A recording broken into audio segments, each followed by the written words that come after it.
Welcome back everyone to the Crypto Rain channel. I'm your host Jay Murph, and today we're going to be talking about a variety of things. But as always, we'll be talking about cryptocurrency, but as well as some things about investor mindset, and I want to run some other ideas past you. Now first, let's talk about a quick update on the market in general. Bitcoin is absolutely going crazy. In the last 7 days, it is up 21%. Now, I know I frequently use CoinGecko. I want to give CoinMarketCap some love today. I appreciate that there are two competitors in this space. And there's one thing I do love about CoinMarketCap is when you click on something, it initially goes to all rather than just what's happened in the last day. So that saves me a click when I use CoinMarketCap. But I find myself using CoinGecko about 90% of the time. So today we're using CoinMarketCap just to show them some love. So Bitcoin up tremendously. Ethereum also up. In the last 7 days gone up 10%. But BNB is absolutely killing it at 118% in the last 7 days. Wow, it's down 2.38% in the last 24 hours. No big deal. But the Binance Smart Chain, CZ, you are a freaking genius. All right, Polkadot and Cardano doing really good. We had our video on Polkadot versus Cardano, and Polkadot, though Cardano's running hard, Polkadot really wants that. And my guess is Polkadot's going to continue to do really strong as they have their auctions for the parachain slots. And so it's really going to be in the news and everyone's mind is on it, though neither Polkadot and Cardano are ready to offload a lot of that traffic that's on Ethereum and flooding over to Binance Smart Chain. But when they are, I think we will see a mass exodus over to whichever one of those has the best solution first. And then when the other one comes online, it will then get a bunch of that traffic too as people flee the high fees of Ethereum. Can you blame them? All right, so that's a quick market update. The weekends are usually interesting, so you never can tell what's going to happen on the weekends, especially with specific cryptos. So I did want to talk about, and I talk about the 4-year cycle of cryptocurrency a lot, because I try to always think like an investor, though I'm a human being, and as a human being, we're all emotional creatures, far more than we realize. See, my background is in real estate, and what's funny is I like to think of myself as a logical person, and I started off my real estate career working with buyers, not only making some investments myself, but actually as a real estate agent. And as I walked around with buyers looking at homes, it was amazing to me how emotional their purchases are. Very emotional. In fact, 90% of their purchases were emotional decisions, but then they would find the logical reasons to justify those decisions. And what's funny is I find in cryptocurrency, there's that draw to do the same thing because we're such emotional creatures. Also, patience is hard when you see things going against you.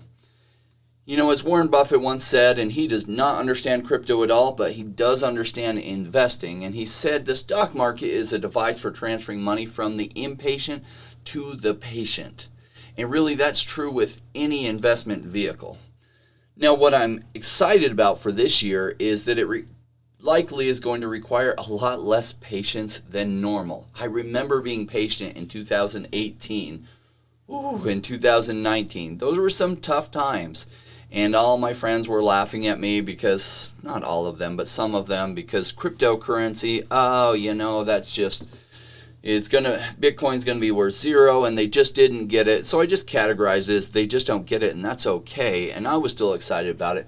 But it's hard to see when you put money in and it goes down 50% of what you thought was going to be the low, and it wasn't, and you drop 50% from there. And so being patient is an essential part of the long-term gain.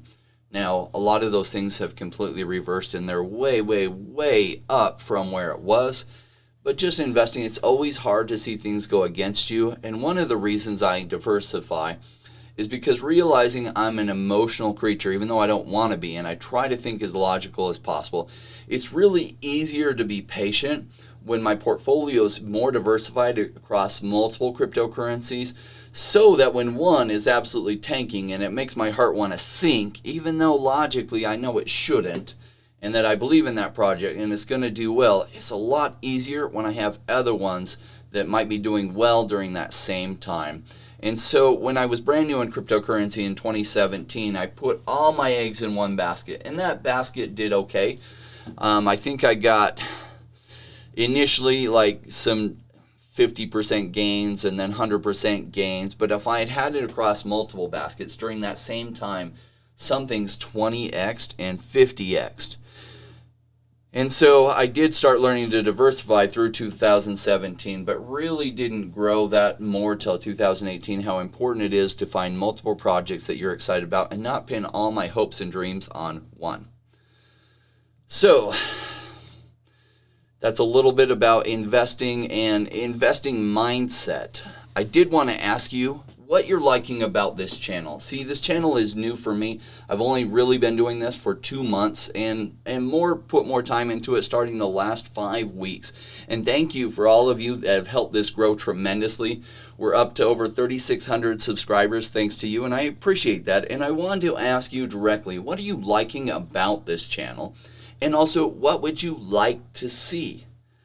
I'm putting together some ideas on how to do a YouTube channel that's really worth your time. Because I know if you're like me, my time is one of my most valuable assets, and so I spend it very sparingly on things, and I only allocate it towards things that I think will help my life get better or improve or grow, or in the entertainment category. And sometimes crypto is kind of in the both.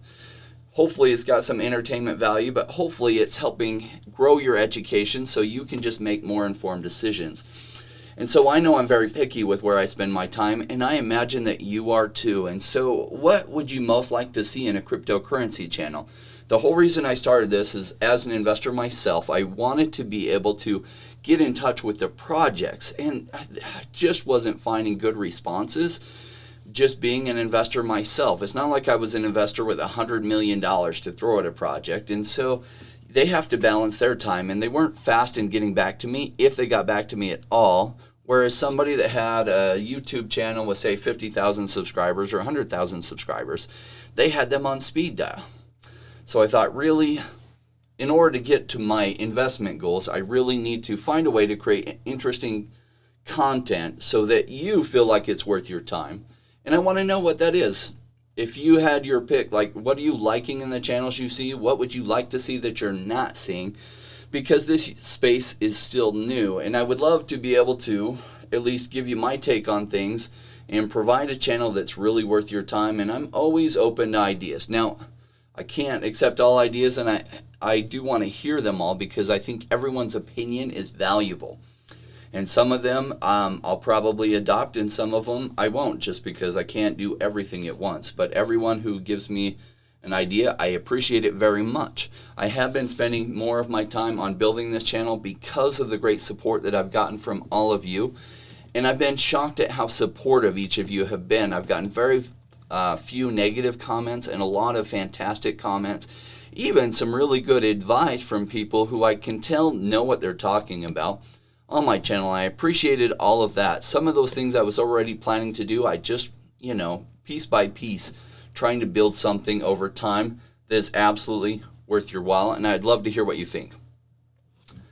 Secondly, I do still have a real estate business, and through that real estate business, I met an investor friend.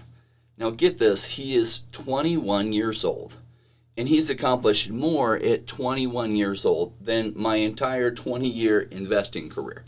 He had his first Ferrari at 18 years old. He had made and lost millions of dollars by the age of 19. And, he made a wrong commitment as related to women. And women can sometimes spend more money than you can make. And in this case, she didn't spend more money than he can make, but definitely wasn't helping. And so he had to rebuild some of it, as well as some learning growth. And he's still only 21 years old, but he thinks very, very smart. And I knew when I met him, this guy is different. 21 years old, he acts and thinks like some of the really smart business people that I've known that are worth $100 million. And yeah, he's only 21. So we hit it off pretty well and gotten to know each other really well over the past 5 months. And we're playing around with some ideas together for a channel that we're thinking of calling the $1 Billion Blueprint. So I wanted to run this past you and see what you think. Now, if we do this channel, it wouldn't be so much along the lines of cryptocurrency, though we would talk about it, because during the next 12 months is a fantastic time. Like, the harvest is ripe, and you reap when the harvest is ripe. And cryptocurrency, this is in the 4-year cycle. This is the time of the cycle that I focus all my attention on cryptocurrency, because I can't think of another vehicle that in the next 12 months is near as likely to do near as well. And you know what? Elon Musk and Tesla must agree, as well as Michael Saylor and many others that are turning their attention to Bitcoin, although they haven't really discovered the value of some of these altcoins that during the cycle should outperform Bitcoin. So I wanted to see what you thought of that channel. Is that something you would be interested in tuning into? He is brilliant. He thinks really smart. He's young. So yeah, wanted to see if you might be interested in something like that. I wanted to also get into some portfolio shuffles that I made last night. So as I was going to bed and I was thinking about my portfolio, I wanted to shout out, give a huge thanks to SXP that has done phenomenally. And if you caught my videos, it did a big retracement here. And during this time, it was really cheap, and I was able to buy some more. Because with SXP, I actually started buying here, bought more here. I sold some up here and then rebought here and then rebought some more here. But I made a really big purchase when I saw it hit 70 cents. And so I've ridden that back up. Now, possibly it actually goes back up to where it was and then down. And I was looking at the market cap of it. Well, I had to run to the computer to look at the market cap of it as I was trying to go to sleep. And you know how your mind gets these ideas, and I thought, you know what, I better check the market cap of SXP versus what the market cap is on some of these other ones I'm highly interested in and can't get them out of my mind. So I checked and I was like, okay, 278 million market cap, where do I think this could go? Well, they do have a burn mechanism, but they currently have a circulating supply of 85 million versus a total supply of 286 million. So that gives them a fully diluted valuation of 931. Though because they have a really good burn mechanism, this isn't a great way to look at the fully diluted valuation because some of this gets burned all the time. So I was thinking, 278 million market cap though versus Injective, which I sold before. Now, I don't usually chase green candles, and I'm not really chasing huge green candles here. This is a pretty steady incline and not parabolic. And as I've been thinking about their market cap of 214 million, now they do have a fully diluted valuation of 1.5 billion, so I'm very cognizant of that. And so they've really only released 13% of their circulating supply.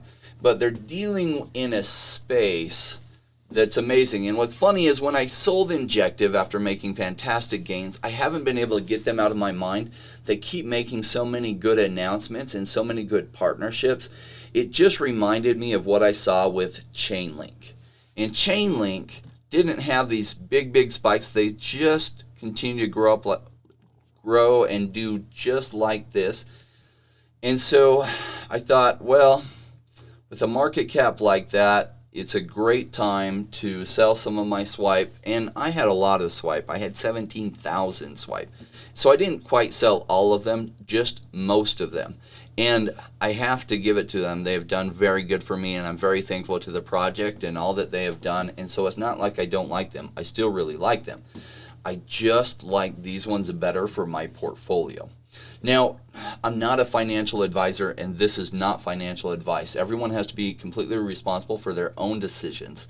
And so these are just some decisions that I made as an investor. And I'm not saying for you guys to make them at all. I'm just telling you why I made the decisions I made. And I hope that you just factor that in with everything that you did, or even factor it out. I'm just a guy on the internet. So this is just my opinions.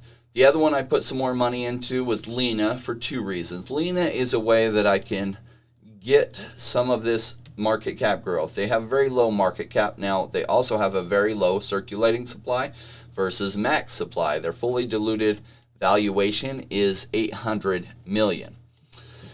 But I like its potential, so I bought Lena. You can buy it on Uniswap, and then I brought it over to the MetaMask version of the Binance Smart Chain. You have to enable it. There's some tutorial videos on how to do this. But essentially, I bought it through Uniswap. I paid like a $58 fee for the purchase. And then I sent it over to the Binance Smart Chain, which on the Ethereum side cost me like another $40 transaction fee, which I hated. And on the Binance side was like a $1.50 transaction fee to then accept it. In the process, a little bit scary to do that and complicated. There are some videos by other people. I will not go through that. Scared me to death because once I had sent it, I saw it disappear from my MetaMask wallet and I couldn't figure out where it had gone or what to do because the processing time takes a while. And then finally it showed up and it said switch over to your Binance Smart Chain MetaMask wallet, and I switched over to that, was then able to find the transaction, complete it on the Binance side to bring it in. And then on Lena's builder side, I was then able to take a loan against 20% of that, which I used to buy more Polkadot. So, I mean, Polkadot's up since then by a little bit, which is exciting. But really, I just wanted more exposure to Polkadot and Lena at the same time. And it was a way that I could create some leverage to have more of both. With that said, as soon as you make big portfolio changes on ones you believe in, isn't that the time they usually drop? So I wouldn't be surprised to see Polkadot and Lena drop because I made such a big change in my portfolio. Another one I bought more of is Reef Finance. Now, this is really hard for people in the U.S. to get. Where you can buy it is Uniswap. And I know you hate the fees because I hate them too. But just an easy way to go. All the other ways are so difficult if you're in the U.S. If you're outside the U.S., you can get it on Binance. No big deal. It's real easy. The other one I bought more of last night was Orion. Now, I sold off some of my GoChain, and I like GoChain, and they've done very well for me. When they hit some lows a number of months ago, I was like, oh my gosh, this is so cheap. I cannot pass it up. And since then, I think it's 4x'd. And so it was a good time to sell off just some of that to then get some more Orion protocol on Qcoin. If you don't have a Qcoin membership, and actually if you don't have a Binance membership, you can sign up for both of those below. It really supports the channel, and specifically on Binance, if you use my link, you get 10% of your own trades back to you, which is really cool that they enabled us to set that up. So, Orion, you can trade versus USDT on Qcoin. And GoChain you can as well. So I had some GoChain sent over to Qcoin, and I made some change. I think I sold off a quarter of my GoChain portfolio and bought some more Orion, which on Qcoin you can actually also then stake your Orion at 22%, 21 or 22%. So that's really exciting to me. I went ahead and bought some more Orion and then staked it for those returns. And Orion's one I'm probably just going to hold on to for the next 10 months. Unless I see some event that says, oh, they're not succeeding on their goals and dreams. Now, everything I've seen from it so far, I like what I'm seeing. Still pretty early on to see if they'll hit their big goals. They made some big decisions the other day that were absolutely brilliant that I'm like, yep, this team is probably going to hit what they're shooting for. All right. One of my subscribers suggested me to look at something, and I thought I would because it hits something bigger I wanted to talk about. Now, as always, again, not financial advice. A lot of these things I'm talking about, this is in my risky portfolio. I have Bitcoin categorized in the low-risk portfolio, and there's some that I just sit on until I think Bitcoin's peaked. At that point, I'll probably move that in for just a short period, like 1 month into a bunch of altcoins. But for now, just some of my portfolio is just allocated to Bitcoin, just sitting there in cold storage, just sitting there. And so then I have my kind of risky altcoins and then my super risky altcoins. And this is kind of a combination between risky and super risky. So I haven't bought any of this, but he made me think about, it just got my mind working on patience, which is why I brought up the whole thing about patience. And that is PIVX. I remember PIVX being talked about during 2018, 2017, and it absolutely did phenomenal returns, going from 1 cent all the way up to, what was that high, like $13, which is absolutely incredible and a fortune maker. Now, there's a lot of competition in the space that they're in. But this is a project that a lot of people forgot about, and a lot of these spaces are competitive. That doesn't mean a project won't do really well, because it also reminded me of another one that went into obscurity and hibernation for a long time, but has since hit public consciousness again. And that is Utrust. And Utrust, I had the opportunity to buy a bunch here, and I actually bought a little bit, and then I kind of forgot about it. And then it went absolutely crazy, and so I was like, I'm not going to chase that green candle. I missed my re-entry buy here just because there's so much competing for attention. You can't give everything attention, right? And I'm definitely not going to chase it here, though I wouldn't be surprised if it comes up here and then does another sideways movement like this before another big gain. I will consider it if I see a long sideways movement like this again. And I wouldn't be too surprised if that happens with a lot of cryptos. We've had an absolutely huge February. And so though it seems like everything will continue going up, it usually doesn't. If you look at 2017, I wouldn't be too surprised if 2021 doesn't look much, too much different than this, where you have this big jump and then some sideways trading, big jump, sideways trading, big jump, sideways trading, huge jump. That's what I'm thinking 2021 and early 2022 are going to be looking like. If you look at this huge jump, started in December, but it was still at these highs all the way through early January. Now, if we have a super cycle, which I can't tell for sure if it's going to happen, my guess is absolutely, because real estate and stocks so much have been overinflated so much that much of that money will roll into Bitcoin during the fear of missing out period. So if we have a super cycle, it might go past January and into February. Who knows? If we don't have a super cycle, maybe Bitcoin takes off in November and then altcoins in December, and then everyone misses the chance to sell at the top because it ends early. So just be aware all these things could happen, and which will happen, I really don't know. I'm just making my best guesses for myself. But I wanted to share with you today some of the things on my mind. I want to thank each of you for your support on this channel. And if you have some ideas, or just I would like to hear, especially the more analysis you can give me on what you would like to see on the channel and why, I'm all ears. I want to hear it. I want to hear what you're liking, what kind of information that you like that you're getting, what kind of information you wish you could actually get and you're not getting, as I factor in all these ideas on how to try to make content better for you while also keeping completely genuine with myself. Also, one more thing, I wanted to ask each of you what you thought of the Crypto Rain channel logo. I wasn't completely happy with it, and I sent it back for revisions. This is just from Fiverr. And so this is just a revision form that he sent me to look at.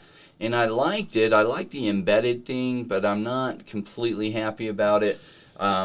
So I want to see what you thought about it, as well as if any of you are really good graphic designers or talent, I'd be interested in hearing from you. Because this guy, I've used him in the past, he's good, but he doesn't know crypto. Now, he did spend some time researching crypto, I could tell, but it's not something that he knows super well and is passionate about, though I felt like he did pretty good based on what he knows. So if any of you have great suggestions and you have some talent, I'll go ahead and pay him on this, but if you have something better, I don't mind paying you too. That's okay. I agreed to pay him when I took on this job, and so he'll get paid regardless. But if somebody has a much better idea that I love more, don't mind paying you for it. So just want to throw that out to you. If you have great graphic design talent, I am very picky when it comes to logos and graphics in general. So, yeah, if you're good, DM me on Twitter, and I'd love to see what you have. If I like your idea and want to use it, I will pay you for it.